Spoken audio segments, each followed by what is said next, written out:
The purpose for therapy is not necessarily for us to get back together. As when it was proposed, it was like, you guys should do therapy, just figure things out and really be certain that you guys are not compatible, and you go from there. If things break up, then you guys break up, you have closure. And we started therapy. Now, during therapy, remember, I have been saying all these stories, all the red flags, all like the red flags are a lot during this. If you followed this whole entire series and you had a pen, you like, there was a red flag almost every minute or every 2 minutes. Red flag, red flag, red flag. But despite all these red flags, and after the breakup, I still wasn't certain that he was gay, because he has not told me he is gay, right? And he barely confirmed that his friend is gay. He told told me his friend could be gay, but he doesn't want to be the one to tell me that or not. And I'm like, but that's your best friend. If your best friend is gay, you would know. It's not an if or but maybe situation. And he deflected. He did not confirm his friend was gay. The only thing he said was that his friend is metrosexual. So in the meantime, while we're doing therapy, I remember one time after therapy, I called him, we were talking, and I'm like, yeah, so the therapy session today, what did you think about it? We spoke and everything, and because I remember during that time, the conversation about his best friend came up, and I asked him, I'm like, so can you, like, this your friend, is he gay or not? And that's when he told me, well, yeah, his best friend is gay. And I'm like, okay, but why didn't you tell me from the beginning, from the very beginning? You kept turning around, telling me, oh, he's metrosexual. You wouldn't tell me he's gay. So it was during this therapy, when we were doing therapy, when the revelations came out. And also the therapist, because I chose the therapist was he was an older guy. He was at least, 55, 60 years old. So he was an older generation guy.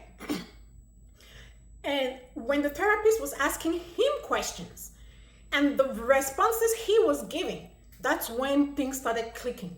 Puzzles, the pieces of the puzzles. I'm like, oh wow.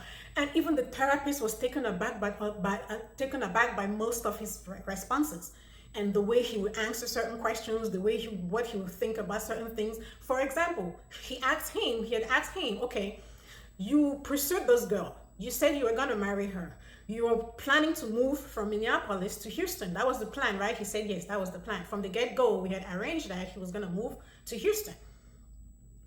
But some way, somehow, he never wanted to move to Houston. He kept telling me, hey, babe, let's look for a neutral town, city, or state and move over there. And I'm like, well, I bought my house in Houston. I have my house in Houston. So I'm not planning to sell this house anytime soon. So am I, renting my house? And I was open. I was like, you know what, we're planning. I'm open. We can move somewhere, as long as it's, it's a bigger, nicer house than where I'm living currently. If not, I'm not moving anywhere. Yeah, I literally told him that. And he was like, yeah, we can plan, and buy a house together in some other state somewhere. So anyway, so the therapist told him, you were planning to marry this girl and you were planning to move to Houston. Why didn't you want her? I mean, this is not like this is your girlfriend. This is your fiance. Why do you have issues with your fiance coming to visit you? He told the therapist, oh, he wasn't ready for me to visit.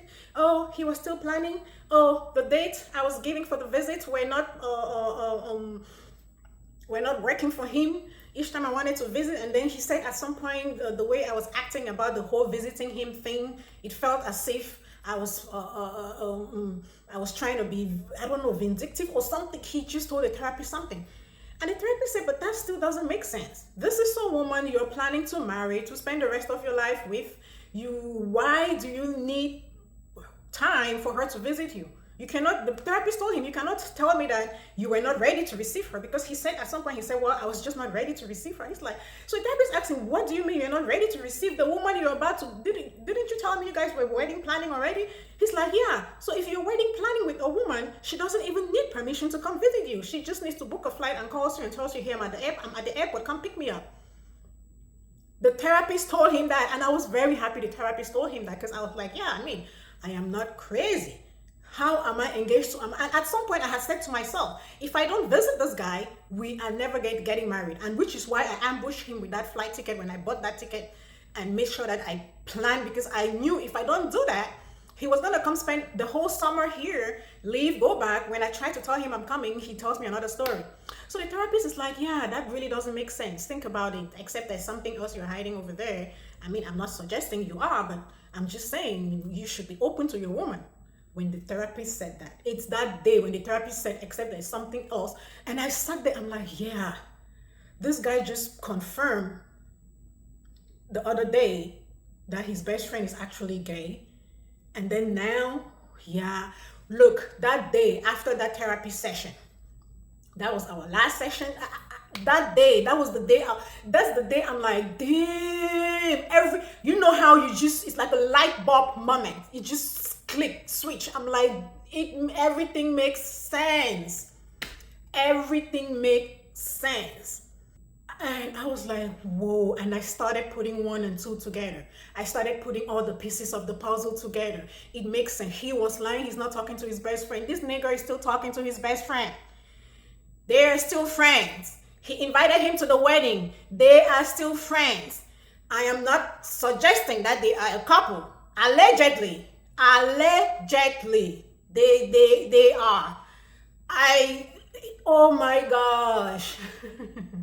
Thank God for therapy, because therapy, despite all the red flags, thank God, because it was during these therapy sessions. I remember one time during therapy, he told the therapist, he doesn't think, when he came and picked up his things, when I told him that we're not compatible and that I needed time for us to reflect about this whole entire relationship, when he came and picked up his things, he just felt like I didn't love him. He felt like I am just, I don't love him. Yeah, he told the therapist, I put so much pressure on him. He felt like if he lost one of his jobs, I would leave him. Yeah, he told you, I have that on record. He told the therapist that if he felt like if he loses any of his jobs, I will leave him. I mean, he spoke his mind. He said he has been there for me, which is true. He had been there for me. I made him be there for me, okay? Because I did. Remember, I told you all earlier in one of the previous series is that I encouraged this guy to get a second job. Yes, I did. I am a woman. I am not a woman who does 50-50 with men. If a man wants to be with me, he should be ready to be a man. Okay? So he felt the pressure like, oh, I am making him be a man. So he told the therapist he felt like if he loses one of his jobs, I will leave him. Or if he's he told the therapist he feels like if he's unemployed, I will leave him. And I'm like, in what world will I be in a relationship with a man that is okay being unemployed? In what world? Okay, so he told the therapist he felt like if he doesn't have a job, I will not like him. And in my mind, I'm like, dude, that's not right. That is absolutely not right. If you've been there for me and if you're in between jobs, that's fine. I have been in between jobs. When we got engaged last year, I was in between jobs. I had spent 2.5 months without a job, and then I eventually started working again. So what do you mean? Except it's just the fact that you don't like the fact that I am requiring you to be responsible, to be the man standing by me, because I need my man to be a man standing by me. Okay? And also him eventually confirming that his best friend is gay was another thing that made me just be like, yeah. Now, after we got done with therapy and I eventually put all the pieces of the puzzle together, number one, when he started asking me to have his child in 2018, that was because, so I'm trying to put all the pieces of the puzzle together with you all right here. In 2018, when he asked for me the first time, because I'm like, I've been friends with this guy for all these years. He had never asked me to have his child. Why out of a sudden, out of nowhere, he just wants me to have his child? That was 2018. That was after he lost his dad. So when he lost his dad, back home, we have very rich traditional rights. If you are your father's successor, There's like different regions have different things they do. But for him, where the region he's from, they did this traditional rite where he had to go sleep outside in the bushes with the elders in the village to initiate him to inherit his father's title and everything. So this is a serious thing. And back home where I come from, they initiate you. Now you're your father's successor traditionally, and you're supposed to be a responsible man. You're supposed to be married, have children. Normally, they wouldn't even do that traditional ceremony if you are not married or don't yet have children. Normally, in the real traditional way, I don't want to call it tradition, but in the real traditional way of that sub-region where we are from, before they do this traditional rite, you're supposed to be married. So they will probably, after your dad passes away, they'll probably hold off until you get married and have children, and they'll do it. But for him, they did it right away. And when he started asking me to have his child, it was after that. Now that makes sense. Why suddenly my friend I used to just talk with is now asking me to be his baby mama. This was 2018. And he kept asking. So that was him. This guy, it took him 18, 19, 20, 21, 22, 23, 6 years. 6 years he has been planning and plotting and planning and plotting and planning and plotting. So because he knew that he is gay and he's probably never going to get married to a woman or stay married to a woman, what is the best way for him to fulfill this traditional, duties that they've bestowed upon him? Let him just have a child, and, to continue the lineage, to continue. That is the beginning of all this. He had never, ever, from the get-go, wanted to get married. It was never in his plan. Never, ever, ever. He proposed to me because I required for us to be married before I could have his child. So he went through all these hoops and everything just because he wanted me to have his child. This is what this was about from the beginning. And that is why I'm telling you guys, take men at face value. If a man comes and tells you at face value, this is what it is, do not doubt him. Do not second guess. Do not think, oh, maybe he actually meant, maybe. Do not. Face value. Do not. Take men at, because if I took this guy at face value and said to myself, hey, when he initially came, his ask was to have his baby. For 6 years, he had been asking and joking and asking and joking for me to have his baby. Sometimes he was serious, sometimes he was joking, but the baby talks was always coming up. I should have sat back and reflected and be like, his initial ask had always been, be my baby mama. I am the one who came and suggested, oh no, why should I be your baby mama when we are not married? Then he went back and re-strategized and came back and did what he did. Take men as face value. When a man tells you whatever he's telling you, do not sugarcoat it. I'm telling you, people, do not. And when you have all these red flags, the first red flags was when he told me the reason why him and his best friend are not talking, which was back that December when we started dating. That was a red flag. I was like, what guy is this telling me he doesn't talk to his friend with women BS kind of reasoning? And then the red flags kept coming. From the intimacy, the lack of intimacy, there was really no intimate rapport between us. And I kept saying, at some point I felt like maybe he has erectile dysfunction. But I'm like, no, for someone who's been in the medical field, I know what ED is. He doesn't. When he answered, the way he answered, when I asked him about his ex-girlfriends, and he told me, hey, why are you asking me about my ex-girlfriends? I have never asked you about your ex-boyfriends. That was a red flag. The red flags were many. When he told me, oh, he doesn't want the wedding website to be searchable, that was a red flag. When he kept trying to avoid for me not to visit him, this guy did everything possible for me not to visit him in Minneapolis. Red flag, like biggest red flag ever. I had to ambush him to get a flight to go visit him. Biggest red flag ever. Like, oh my gosh. Then I tell you I'm coming to visit you. You tell me, oh wait, let me go ask my sibling to see if they are gonna need me or not before I can confirm with you to come. Red, woo, trumpet, red flag, red flag, red flag. My gosh, the red flags. Inviting your best friend, your best friend that you said is gay, with his transgender older brother to our wedding, and also their sister to our wedding, but you claim you're not talking to him. Red flag, red flag. Oh my gosh. Ooh, the red flags.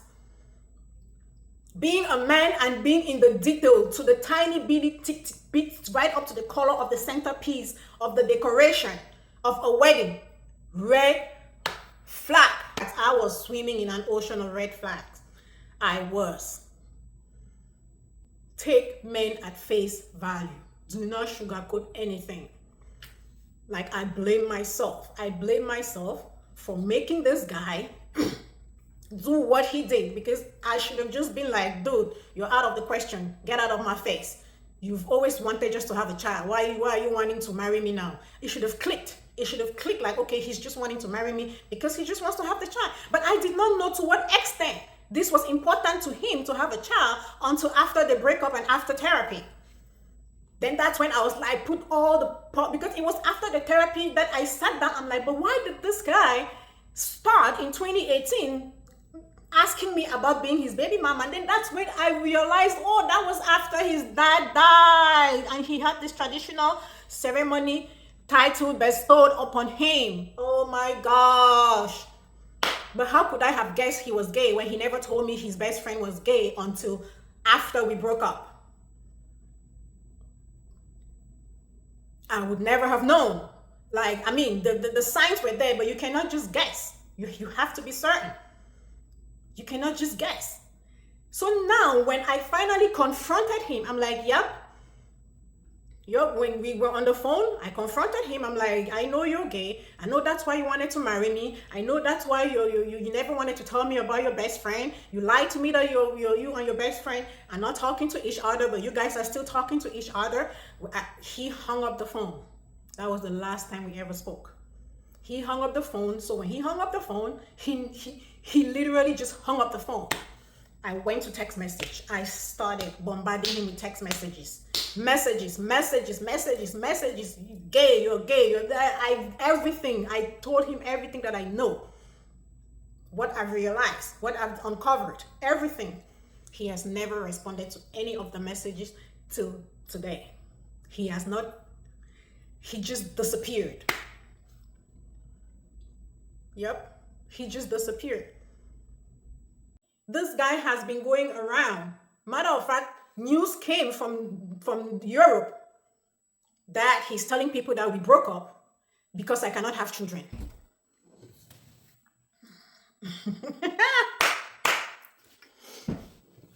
What? He is now walking around telling people that we broke up because I cannot have children. We were together for 8 months. We barely had sex 9 times in this entire relationship. At what point was I supposed to get pregnant? Even if I was supposed to get pregnant, at what point? And at the same time, this dude knows I have saved my eggs. So at what point am I not able to have children in 2025, in this 21st century we are living in? At what point? That pissed me the F off. The next thing I hear from North Carolina, someone calling me from North Carolina. Oh yeah, one of my other cousins told me, he said, you can't have children, and also you're a gold digger. You're materialistic.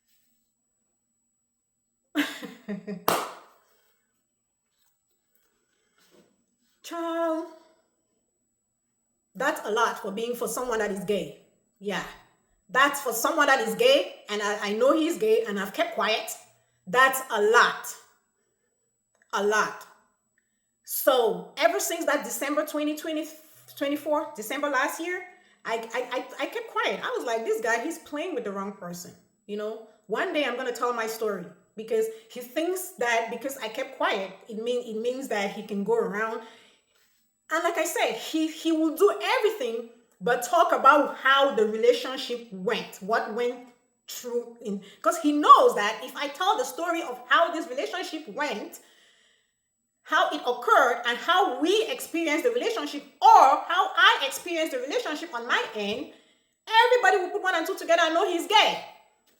He deflected. He would not tell people, oh, we were not seeing each other too much. We were not this. No, he wouldn't tell people we were not getting along because of A, B, C, or D. No, he just told people, oh, she cannot have children. She's materialistic. She's a gold digger.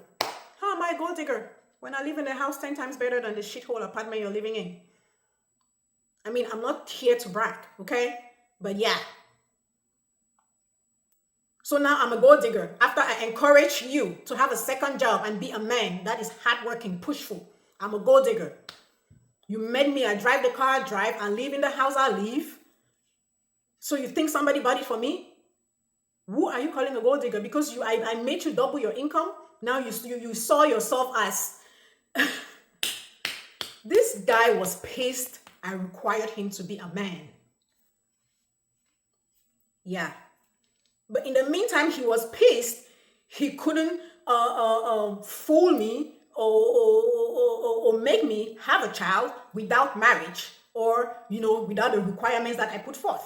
And I'm happy I did. Because if I didn't, if I was those women, I'm like, oh yeah, I'm 40. Yeah, let me just have my child. Must I get married? Hell no. Not to him. Dude, you're not. When I say you're not Jeff Bezos and you're trying to make me a baby mama from scratch, from just have my child. You want to make me a baby mama and you are not even a millionaire? I swear, I don't know what, I literally don't know what men smoke these days. I swear to God. And what makes you think that I would just, because seriously, I would rather go to a sperm bank. And guess what? Even if we got married and had the child, I was still going to end up being a baby mama. How evil is that? How evil can a human being be to know that this is what I want? I am just doing this because I just want to have a child. And then he has been plotting and plotting since 2018 to 2024. That is evil. That is outright evil for someone to see. I mean, if you're gay and you cannot be with women, which is clear, he cannot be with women. I cannot be your childhood crush, you claim, and you're with me for someone that told me he wants to knock me off for 6 years. And I'm finally with you. We're in a hotel room in Times Square and you're unable to perform. How are you going to knock me off? You've been talking, oh, have my child, let's knock me. Now we're together. Do the activities that people do to get knocked off. You cannot do it. But when we break up, you're the first person to go open your mouth and tell people that, oh, we broke up after 8 months because she cannot have children. Who cannot have children in 2025? And even if I cannot have children in 8 months and we barely were intimate 9 times, when was I supposed to get pregnant? At what point? Make it make sense. When I tell you this, man, make it make sense. Take men at face value. The way a man initially introduces himself to you, take him for it. Do not sugarcoat it. Do not go and think about it. Do not go and analyze it. Do not go and nothing. It is what it is. This is what he wants, and this is not what I want for myself. I am out. That's what I should have done. I should have taken myself when he finally came back and started telling me, oh, I actually want to marry you and all of that. I should have been like, dude, your time has passed. You should have initially come with, hey, I like you, let's date, I love you, I want to marry you. That's not what you initially came for. Now, I contacted his partner. Yeah, I went on the wedding registry. I took out his number. I contacted him. I said, hey, what's up? I am so and so. I'm Sheila, and I am this person's ex-fiancé. I just want to talk to you because he told me something about you that I want to confirm with you. I still have those text messages on my phone. Yep. I have all my evidence. This guy read this message, never responded till today. I went on my other WhatsApp, because I have 2 WhatsApp numbers. I went on my other WhatsApp number. I'm like, hey, this is Sheila. I don't know if you saw my message on my other WhatsApp number, but I'm just trying to ask and make sure and ask you a few things about what, this person said about you. I just want to know if it's true or no, and let's talk. He read my message. He ignored me till today. They have ignored me. He has ignored me. Matter of fact, even his family. I mean, they always said they have never seen him with a woman. Whether they knew he was gay or not, I don't know of any man, any straight man who is straight and is 40 years old and nobody has ever seen him be in a relationship. Yeah, that's all I'm gonna say. So the lessons from this are huge, huge, huge life lessons. Because if I had not, I was born out of wedlock, and I've always, the reason why I saved my eggs and I had not yet even had a child is because I did not want to have a child out of wedlock. That's the only thing that has been holding me back. That's the only thing that has been holding me back till today. Because I was born out of wedlock, and I kept saying to myself, I want to break this chain. I want to break this. And that is why ever since, it's been over almost 6 years since I saved my eggs. Matter of fact, it's been 6 years. And I haven't had a child because I just wanted to have a child and while married. And I had that it was like a bucket list thing. And that's why this guy who is my friend knew that, okay, that's what I want. Okay, let me go give her the thing that she wants so I can get what I want. Yeah, he was coming in to trade and then leave me stranded and leave me being a baby mama to a gay man. Well, yeah, there are a lot more lessons to learn from this. I'm going to come back and talk a lot about other things, about the pressures of life, about, how this pressure of me wanting to have a child in wedlock is what brought me to this. Yeah, and now I'm ready.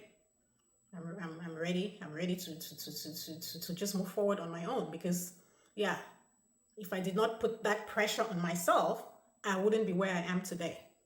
I wouldn't have gone through this terrible experience. I wouldn't have gone through this terrible experience. Yeah, we live in 2025. No man should go around telling some people that a woman cannot have children. Yeah, you like, are you stupid? Are you dumb?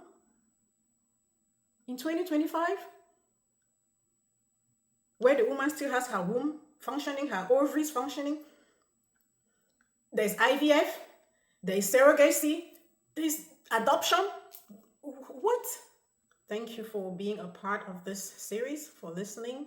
Thank you. I'm going to come back with other life lessons from this. I have not touched everything when it comes to the lessons learned from this, so I'm going to come back with another video to talk about it. Thank you again. Thank you for listening to my experience. Thank you for your support online.